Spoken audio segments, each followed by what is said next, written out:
Hello and welcome to this week's show with me, Chris Stafford and Nancy Gillen. This is season 4, episode 42 of the News Desk, and we are recording on November 7th, 2022, which is the day before our midterm elections here in the US. And Nancy, this is anxious moments over here. Do you follow any of the US politics over there? Is this something that's made the news much? Not massively. I think I was aware of it just because it's, something that, I follow people that are interested in politics and stuff on Twitter. But I think just our own political situation over here has taken up a bit of space on the news, and things like COP as well, like the environmental event, I think is definitely making all the headlines. But it's definitely something that's on the radar. But I imagine it's a lot more significant in the US itself. Yeah, it is absolutely huge, and so much hinges on the outcome tomorrow evening. So it's just as well we're doing this podcast today, so we can focus on the sport of the week, the last week. Some of it is a continuation of news that we've been following, and some of it is actually new. And we're going to start with gymnastics, Nancy, because this has been happening for the last few days in Liverpool, in the north of England, and there's been some surprise results, some nice results for British gymnasts too. So I know that you'd love to do a roundup of this because you want to make sure people know that you follow other sports besides football once the football season starts. And we're going to get, of course, to a football roundup later on in the show. But let's start with gymnastics. Of course, yeah. And I was, especially with this taking place in Liverpool, it has been a big event this week. But for the host Britain, it was actually a really successful competition, with the team as a whole winning a silver medal, which was actually the best ever result by a British women's team at World Championships. So that team was Alice Kinsella, Georgia May Fenton, Jennifer Gadirova and Jessica Gadirova, the twins, Ondine Anchampong and Poppy Grace Stickler. So by winning silver, they got a full team quota place for the Paris Olympics, which 2024 is not actually that far away now. It's about a year and a half off. Unsurprisingly, I think the US took gold. And then it was also a historic bronze medal for Canada as well, who I think maybe a bit more, not necessarily renowned for their gymnastics skills. So, quite a big deal there. And then, I mentioned the Gadirova twins, who are both quite young at the moment, so kind of still quite, early days for them. But Jessica Gadirova became the world champion in the floor event. So she got a score of 14.2, which was some way above the rest of the field. Leapfrogging Jordan Chiles of the US, who got silver, and Chiles was I remember her competing at the Olympics, so that's like an Olympic gymnast. Yes. And then Rebecca Andrade of Brazil and Jade Carey of the US shared bronze themselves. So Gadirova became Britain's youngest ever gymnastics world champion, and only the second British woman to win a world title after Beth Tweddle. Well, that in itself, Nancy, her beating Jordan Chiles was quite a big deal. Oh, yeah, a massive deal. I mean, especially, like I said, with the US winning the team gold, I think that's not very surprising because the US absolutely thrive in gymnastics. And Chiles is a really, really good gymnast. And it was only, I remember the Gadirova twins competing at the Olympics last year, and they were, great, amazing. Obviously, to compete at Olympic level, you have to be really talented, but they weren't really necessarily pushing at the medals. So obviously, Jessica Gadirova's had a massive step up this year to become world champion. And I imagine the home crowd probably helped her a bit, but I imagine it's all her hard work and talent as well. So really good news for Britain heading into the Olympics in 2024 as well, that Gadirova seems to be on her way to becoming one of the world's best. Yeah, you can imagine that would bolster their confidence, thinking now and knowing now that the Americans are beatable. Yeah, definitely. And I think even with Britain getting silver in the team event, suggests that maybe they can push for gold in the team event as well, which would be quite remarkable.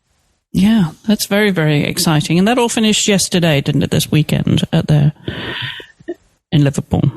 Yeah, so yeah, it was taking place last week and finished up this weekend. So yeah, I think I didn't manage to get up there myself, but I know a few people that went and they said the atmosphere was really good. So yeah, obviously a really successful event for Liverpool. Did that get much media coverage on TV particularly? Did that get any regular coverage during the week? It was on TV, and it definitely received quite a lot of coverage. I think definitely Jessica Gadirova as well, just winning her specifically, becoming a world champion. It did have quite a lot to compete with in terms of women's sport anyway, with just football happening, the Rugby World Cup, Rugby League World Cup, which is also happening in England, and then WTA Finals as well. So there was a lot of competition for kind of space in the media. But yeah, no, it definitely still got a fair bit of recognition and coverage. Well, we had a big event yesterday here over on the Eastern Seaboard, Nancy. The New York Marathon came around. It's always a big deal. Thousands of people involved. A lot of support in terms of support from other sports and athletes from other sports, which I wanted to share with you. I don't know if you saw much of this, but not surprisingly, the Kenyan Sharon Lokedi won in a time of 2 hours, 23 minutes and 23 seconds. And in the top 10, Nancy, we had 4 Kenyans and 4 Americans. Wow. And then an Ethiopian and the runner-up Lona Salpeter from Israel. But the ones I wanted to also mention, I'll give a shout out to, was Marit Borgen, who was, she was a former Norwegian cross-country skier. She's ranked first in the all-time cross-country World Cup rankings, having won 114 individual times. And she's also the most successful sprinter in cross-country World Cup history with 29 victories. Now, she's 42 years old. She finished in a time of 3 hours and 8 minutes and 52 seconds. And then there was another player, which a runner that you may have heard of too, is Megan Duggan, the American Olympic hockey player. She retired 2 years ago, but she's obviously taken up running, and she finished in a time of 3 hours, 52 minutes and a few seconds.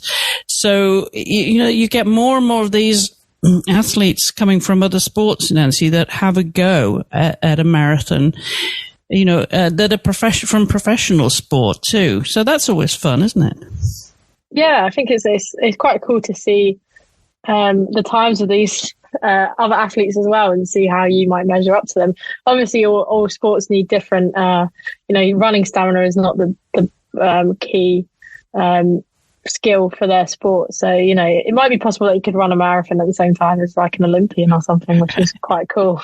Yeah, it really is. Well, take Marit Borgen, the Norwegian cross-country skier. She was the most successful sprinter in cross-country World Cup history. So what she was doing was completely opposite, right, to what she's normally training for. Completely different set of running skills. Yeah, exactly. So that's really, really cool. And I think, how unique is that to New York Marathon? Because I know obviously London and stuff is open to anyone that wants to do it if they apply. But I don't think I've seen many athletes from other sports compete in running the London Marathon before. We should do a bit of digging, shouldn't we now? Yeah, I think we should. Maybe who's the fastest non-marathon runner athlete? A former pro athlete of any sport. Yeah. That would be fun. Well, we know who can run fast, moving on now to a completely different sport, and who can really run fast. And we saw some really spectacular moments from the Rugby World Cup so far down there in New Zealand. If you've been following it, you'll know that England are going to meet New Zealand in the final next weekend. England won over Canada and New Zealand over France in the semi-finals, and some spectacular sprinting. Nancy, did you get to watch any of this? Yes, I think I know. Is it Abby Dow's try? Is that what you are referencing? Yes. Yeah. I did see a video of that. I wasn't able to watch the match because it's very early. I am going to get up to watch the final, but the time was quite difficult. But I watched the highlights, and the try was absolutely incredible. It was absolutely rapid, just one end of the pitch to the other. Yeah, I mean, it would only touch two players from one end of the pitch to the other. Yeah, and I think it was towards the end where she was getting near getting really near scoring the try, and one of the Canadian players came relatively close, and just one hand to push her away, and she kept going. That was my favourite bit. It was brilliant. Yeah, push the other girl off balance. Really, like, don't mess with me. Yeah, it's been extraordinary. And our friend Zoe George, you remember, was hosting a podcast for us when she was with Radio New Zealand a few years ago. She hosted Fair Play and also hosted Radio New Zealand with me a long time ago.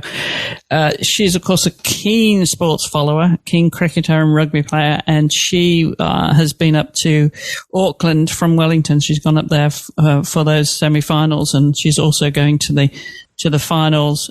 She was at a party with the American team, apparently, the other night. She was texting me. She sent me a photo of her in party mood, having partied with the Americans. And she said she was only one of two straight women there. So she's having a big time, and she'll be back for the final there. As with Ilona Meyer, of course. Ilona Meyer plays for the US Rugby Sevens. She's down there doing some media work for TikTok. So she's been doing some crazy things down there, and she's also passed a milestone on TikTok. She became a fan favorite, of course, if you remember, Nancy, from the Olympics last year. Yep. Built quite the audience, and now she's built her TikTok following up to 1 million followers. So well done, Lo. And she's having a big time reporting on the rugby down in New Zealand. And there's, I think, some Rugby Sevens going to be taking place pretty soon here. I think before the end of the year in Dubai. I think they go back to Dubai. So she's got a lot of running to do herself. But so those finals, Nancy, are next week of the Rugby World Cup. And I know, of course, with it being in New Zealand, there's nothing like a home win, but England are favourite, aren't they? They are, yeah. And it's, I think, an amazing achievement just to be in a World Cup final against New Zealand and be favourites. I think that shows how far they've come. But, of course, there's absolutely no way that they're going to be taking that for granted or going in and not respecting the New Zealand team, because it is going to be incredibly difficult. And there was an opinion piece in The Guardian saying that there's been a massive demand now for the last remaining seats for the final. So it's a 40,000 capacity stadium, and I'm going to imagine probably 99% are going to be supporting New Zealand. So, of course, England have that extra obstacle of going against the home crowd and trying to overcome probably quite a hostile atmosphere for them. So, yeah, that will probably be difficult as well. And, yeah, I thought personally it was interesting how close both the semi-finals were. England against Canada, it was pretty nervy, and then New Zealand, France, even more so. I think it was really, really close. So I think it's great that there is that competitiveness in women's rugby now, where you've got, I think these are definitely the two teams that everyone expected to be in the final, but I don't think it was plain sailing for them to get there, which was great. And yes. I think it'd be brilliant if England managed to win as well. So, yeah, it's 6 a.m. here is the kickoff, so I'll be up to watch that on Saturday. You can imagine how aggressive the haka is going to be in that final. Oh, my goodness. They are going to be all out trying to intimidate the Red Roses, but it's going to be a lot of fun. But it's going to be quite a spectacle. So, yeah, good luck to the Red Roses and good Red Roses, and good luck to the Black Ferns. May the best team win. Yeah, I mean, it's I'm definitely supporting England, but as long as it's an entertaining match, it's a great advert for women's rugby. Yeah, I think it's going to be. All right. So we'll bring you the results of that next week on the show. And we'll also have the results of the final of the WTA Finals, which actually take place this evening.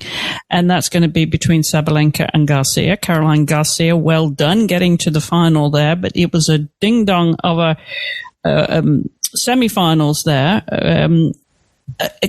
I think you were surprised that Sabalenka beat Iga Swiatek. I was surprised, yeah. I think when we spoke about this tournament at the start, I wasn't expecting Sabalenka to have that great a tournament, just because she struggled a bit this year. I think she had the tour's highest amount of double faults this season. But it kind of seems like things are coming together for her. And yeah, she beat Iga Swiatek 6-2, 2-6, 6-1. So over 3 sets. And let's remind everybody that Iga Swiatek, well, she's had an amazing year, but she was number 1 seed going into this, and Sabalenka was number 7. Yeah, exactly. And hardly anyone's being beaten Iga this season. It's a really hard task. So to do so is pretty impressive.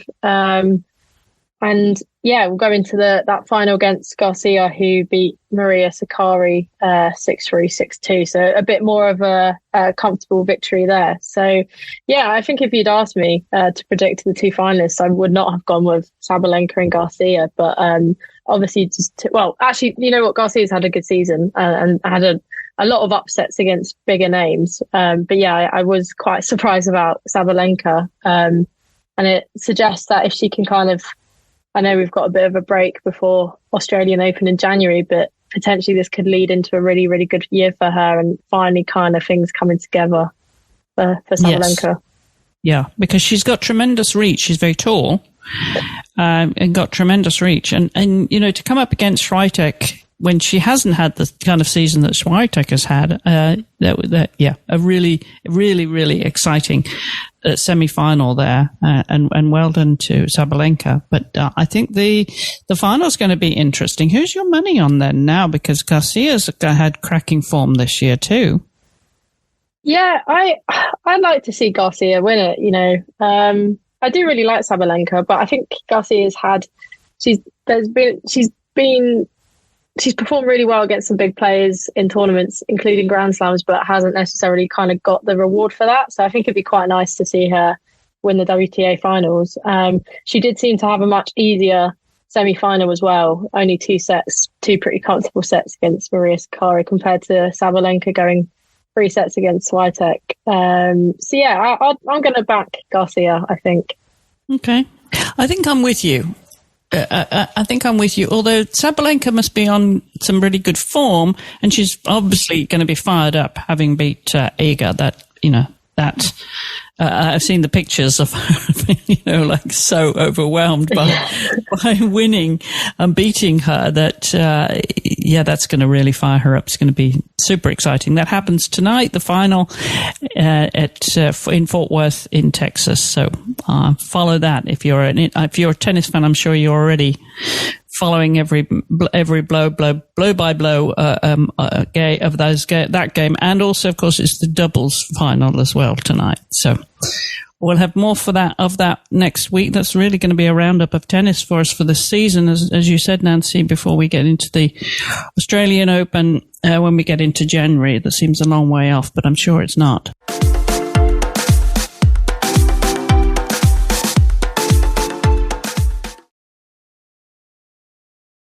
We're going to move on now, and we're going to get into some soccer now, some football. Why don't we start, Nancy, with a roundup of the WSL this week? So I think your team won again, like unbeaten this season, something like that? Unbeaten, yeah, the only team unbeaten this season. Only team, I'm sorry. The only team unbeaten. Sorry, yes, I should I should have emphasised that. The only team on the WSL unbeaten now. Yeah, and it was 4-0 victory against Leicester, which, in fairness, no disrespect to Leicester, but I think if you were to predict a team that you would get a victory against the season, it probably would be Leicester. They've had a really tough start to the season and bottom of the table with no points at all. But yeah, still 4-0 victory is really impressive. So Arsenal now are actually quite solidified at the top of the table, because Chelsea and Man U played yesterday, and Chelsea won 3-1. So Man U had been the only team that was unbeaten, other than Arsenal. But yeah, they got their first defeat of the season yesterday to Chelsea, and then Chelsea as well had also lost previously in the season. So to Liverpool, a really shock defeat at the start of the campaign. So Arsenal and Chelsea are currently level on points with 18 at the top of the table, but only because Chelsea have a match in hand. So if Arsenal were to win their game in hand, Arsenal have a game in hand, not Chelsea. So if Arsenal were to win that, then there'd be 3 points ahead of Chelsea. So yeah, it's looking pretty good for Arsenal at the moment. There was quite a dramatic match between Brighton and West Ham, which Brighton won 5-4, which I think was, I didn't get to watch that one, but it looked a bit back and forth and chaotic. And Brighton have recently sacked their manager, Hope Powell. So that's obviously they're in a bit of turmoil at the moment. And then, the other results of the day, of the weekend even, Man City beat Reading 3-0. So they're kind of creeping back up the table. And then Aston Villa beat Liverpool 1-0. 1-0, yeah. And that was a Rachel Daly penalty, wasn't it, for Aston Villa? Yeah, she's having a great season as well. I think that's her 5th goal or 6th goal of the season now. So yeah. But there was one game that was postponed due to a waterlogged pitch. There was, and it's been. I saw a bit of a debate about this on Twitter because you never want to see. I think women's football games postponed because of the weather, because it suggests that the pitches aren't good enough. It was very heavy rain here, so I can understand it. But I think it does. If it's the top flight of women's football and teams are meant to be professional, then they probably should be playing on pitches which can handle rain and drain the pitch. So I think a lot of Everton players took to Twitter to complain about the fact that the game was postponed because of weather reasons. That's still kind of something that does hinder the women's game a bit, in that they play on these pitches which, when the weather gets bad, when it rains a lot, or if it snows, that games get called off. So that's still something that needs to be worked on. Yeah, for sure. All right, more action next week from the WSL. And meanwhile, this past week, we heard that there's a new women's national team competition system being announced. Yes, this is quite a confusing one. So it's essentially, I don't know if for anyone with knowledge of men's football, it's basically like a Nations League. So it's going to first be played in the lead up to the Euros in 2025. So it will start next autumn. Essentially, the Nations League puts football teams into tiers.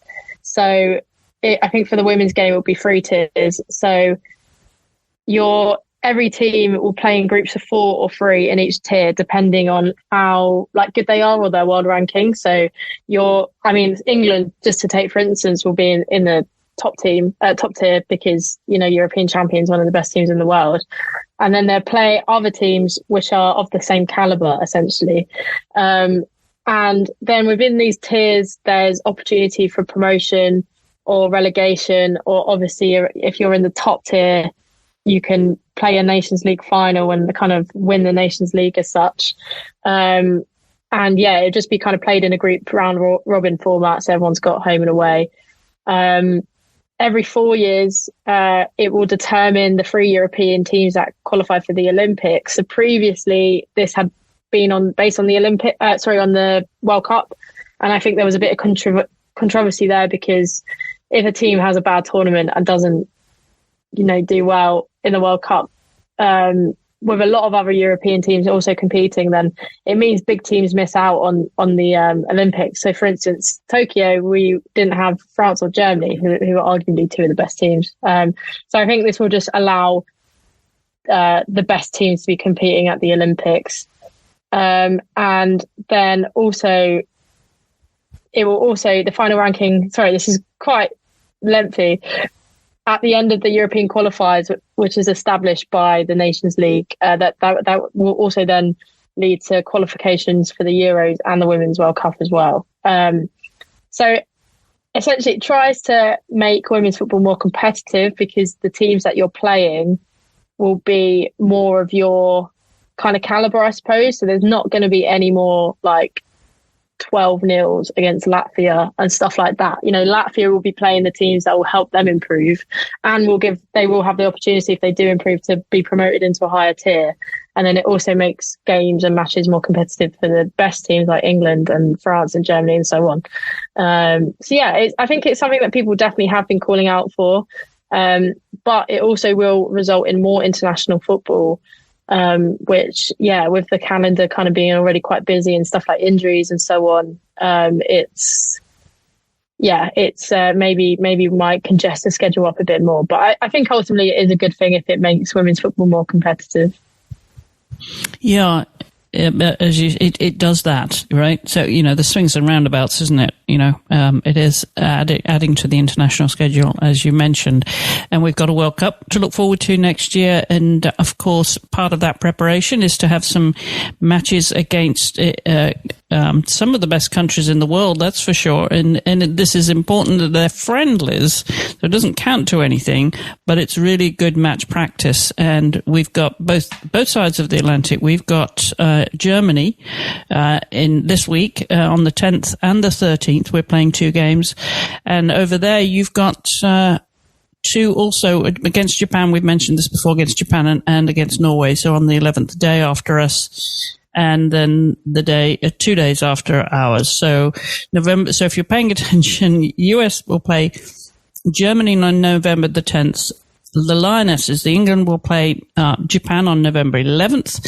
And then the US plays Germany again on the 13th, and England plays Norway on the 15th. And the rosters have been announced, Nancy, but over here I just want to mention that there are quite a few players are still out with injury. And we've had news from our head coach, Vlatko Andonovski, of the timelines for those injuries. Nancy, I sent those to you.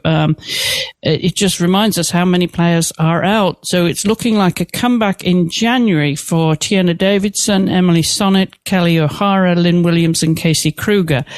And not till February or March for Kat Macario, Chris Press, and Tobin Heath. And then 3 that are unknown when they'll come back are Julie Ertz, Sam Mewis, and Abby Dalkemper. That's a lot of US team players, Nancy, that are on the sidelines with injuries. Yeah, it is. And it's really, I guess it's hard to judge as well where the US are really at when so many big names are on the sidelines. I mean, obviously the last friendly window was quite disappointing for the US with defeats to England and Spain. But yeah, like you said, that's such a long list of injuries that you're missing some really key players. So I think, I imagine fans will be hoping that changes quite quickly so the team can really get prepared for the World Cup. Yeah, I mean, when you look to January and then we've got to wait till February or March for Kat Macario, Kristen Press, or Tobin Heath to be fully fit again. It is a long wait. And also I should mention that the USWNT have announced 2 more friendlies. This is against New Zealand on January the 17th and 20th, and they will take place at Sky Stadium in Wellington and also at the famous Eden Park in Auckland as well. And that takes us to playing the host nation for the World Cup next year, Nancy. This will be a good exercise, obviously, to go down there and have that chance to play where the World Cup's going to take place, but not tough competition for them. So it won't be a big test of what actually happens on the field. I wouldn't think so. No, yeah. But like you said, I think in terms of acclimatizing, I guess, to the country that you'd be playing a World Cup on is definitely a clever move. So, yeah, I'm interested to see if any other teams follow suit and do similar. Yes, because your team, England team, is going down to Spain for your 2 friendlies against Japan and Norway, aren't they? Yeah, that's correct. So they'll be in Murcia for those 2 matches. So, yeah, the first on Friday and against Norway on Tuesday. Actually, some relatively breaking news from that, and that Jordan Nobbs and Lauren Hemp have had to withdraw from the squad with injury. No. So, yeah, quite. I'm really hoping with Jordan Nobbs at least that, well, both of them, of course, but particularly Jordan Nobbs, it's nothing massively serious because, Jordan Nobbs has kind of been in and out of the England squad and has finally kind of been able to have a bit of playing time at Arsenal and has got back in the squad. So I'm hoping that's something that's kind of like a week or so, a minor knock. But yeah, that's quite gutting for her. And Gabby George, the Everton defender, has been pulled up in to replace, well, both of them, I guess, because Serena's just named one replacement. So yeah, there's been another earlier in the week. Frank Herbie also withdrew from the squad with a viral infection, and Jess Park, another Everton player on loan from Manchester City, has replaced her. So a bit of kind of alternating, but yeah, it's the kind of two friendlies against good teams that will just kind of help Biegman, I suppose, fine tune her squad and test out new players and stuff. So it's definitely a shame to see the injuries, but I guess it's not kind of the end of the world. Yeah, hopefully, and as you said, they're friendlies, but hopefully Jordan, as you say, particularly, who's been plagued by injuries. And she, we should mention, also got to wear the captain's armband this past weekend for Arsenal, didn't she? She did, yeah. So Kim Litter was being injured, and yeah, she got to wear the armband, which is really nice to see, because she's been at England for years and she's such a legend of the club. It's nice to see her be captain. Yes. All right. Well, we'll bring you more news of that as it happens throughout November with all of those games. We're going to turn to some cycling news. Tour de France Femmes route has been unveiled, Nancy. How did you find that? Yeah, so this is, I actually got an email about it because last year I went to the Tour de France Femmes. So, oh yeah, you're the in crowd now, aren't you? You actually been to the Tour de France. Yeah, so I got sent the new stage. So it's quite a similar format to the one last year, which technically was the inaugural Tour de France Femmes. It had happened in kind of in previous years in various guises, but this is kind of the first official one that was linked with the men's. So yeah, they've kind of stuck to a relatively similar format. So a total of 8 stages, beginning on the day the men's Tour de France finishes. But I think they've kind of shaken it up a little bit. So it's not gonna start in Paris. It's going to start in Clermont-Ferrand. Clermont-Ferrand was where Formula One motor racing track. Oh, well, there you go. Yeah. So obviously quite an iconic sporting place. And yeah, more in the south of France than the north. So it's kind of opening, even though it takes place the same weekend as the men's finishes, it's kind of more of a standalone event for the women's. And it's, I mean, I was at the opening stage last year and it was a little bit, it was just kind of a loop of the Champs-Élysées. So it wasn't the most exciting, but I think they're making, the opening stage a bit more exciting with climbs and things like that. And then, it kind of goes around the southish and then ends in, is it Pau? P-A-U? Pau. Yeah, Pau. Ends in Pau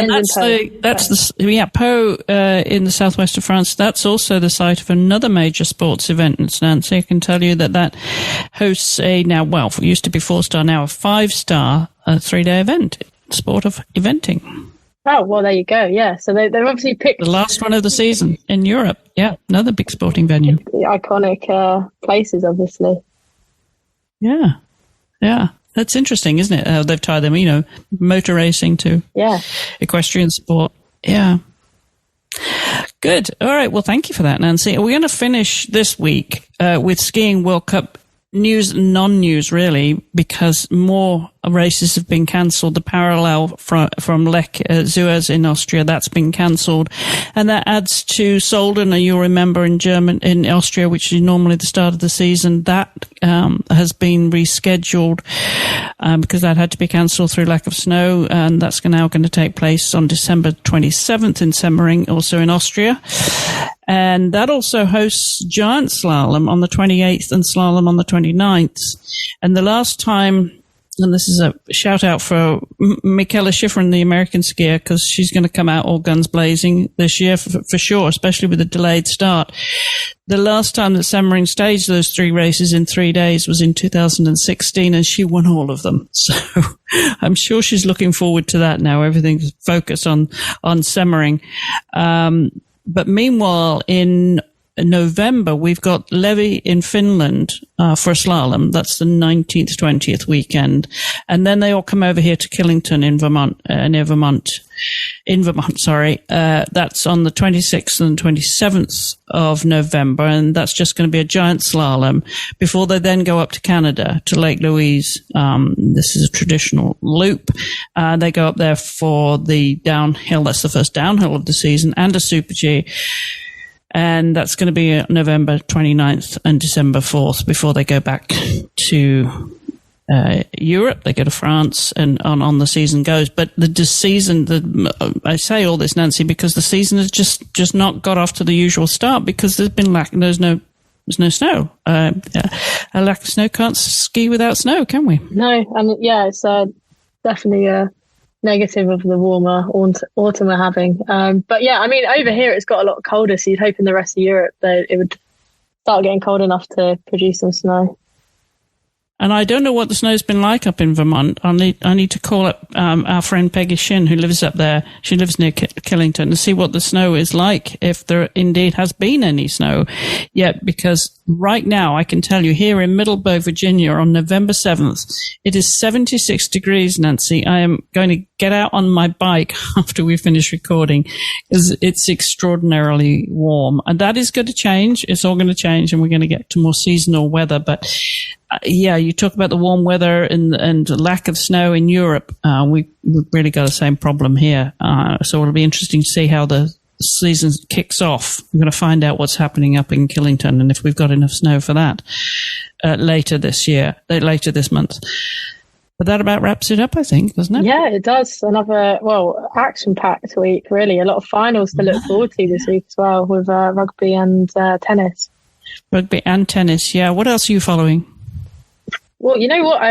This week I actually have this whole week off work, so I'm going to have to try extra hard to be staying engaged. But yeah, no, WTA Finals I won't be able to watch because of the time difference, but I'll be catching up on that in the morning. And yeah, I guess just looking forward to the Rugby World Cup final this weekend. All right. Good for you. Nice to have a week out. Are you allowed to say are you ready to announce what you're going to be doing on your week off? I am, yeah. I'm very happy to speak about it. I don't know for sure if it definitely will happen, but I guess it holds me accountable to spend this week actually doing it. But yeah, I have a book idea to write a book about a woman called Alice Milliat, who was a very influential woman in sport in kind of the 1920s, 30s, 40s. Well, not as late as the 40s, but yeah, she was quite a significant part in campaigning for women's inclusion in the Olympics. So I'm researching and writing a book about her, which hopefully will get published. If anyone wants to reach out, let me know. Yeah. So yeah, I've kind of had some annual leave to take, so I wanted to take have a period of time where I'm fully dedicating myself to it. So yeah, I should be doing that this week. Okay, well, can't wait to read that. So good luck with the research and the writing, and let us know, how that progresses. And Nancy, we also should flag up our plans or lack of a change of direction, or that we're coming to the end of our series here on the news desk later this year. And this has been season 4, and we've recorded almost every week for the last 4 years, bringing you the news of the week from around the world of women's sports. But we're both sort of moving on to do different things, and we're just going to, draw the curtains on this particular show later this month. I think it's beginning of December. So we've got a few more episodes to go, Nancy, but it's been a fun ride, hasn't it? Yeah, a really fun ride. And it's, been so much fun. So, well, yeah, thank you for inviting me to do it and being part of it for the past. It's quite hard to believe it's been kind of, 4 years. But yeah, it's taught me a lot about podcasting and stuff, and then has really helped me keep up to date with literally everything that's happening in women's sport as well. So it's been, so much fun. It has. All right. As I say, we've got a few more episodes to go, but we'll be wrapping up on this show in probably the first or second week in December. But I'm sure Nancy will be coming to you with all kinds of other ideas as well. And also, I've got other things that are happening too. So stay tuned. But for now, Nancy, remind everybody how they can find you and follow you before we leave today. Yep. So my Twitter handle is Nancy_Gillen, and my Instagram handle is NancyGillen_sport. And then I write for Gimme Sport Women. So our Twitter handle is Gimme Sport W. And you can also visit our website to read all our articles there as well. And if you really want to go back into the archives for the hundreds and thousands of shows that we've done here at With Sports, you can go to withsports.com. Of course, follow us on your podcast app and also on social media at With Sports. But for now, that's it from Nancy and me. And we will be back next week with more news from around the world of women's sports. So enjoy I hope you're going to do some running, Nancy. Yeah, definitely. Yeah, no, I'm looking for, I think it's going to be, just get up in the morning, have a run, and then hopefully do some writing. So it should be a really nice week. Well, good luck with that. We'll see you back here next week, same time, same place. And thank you for listening.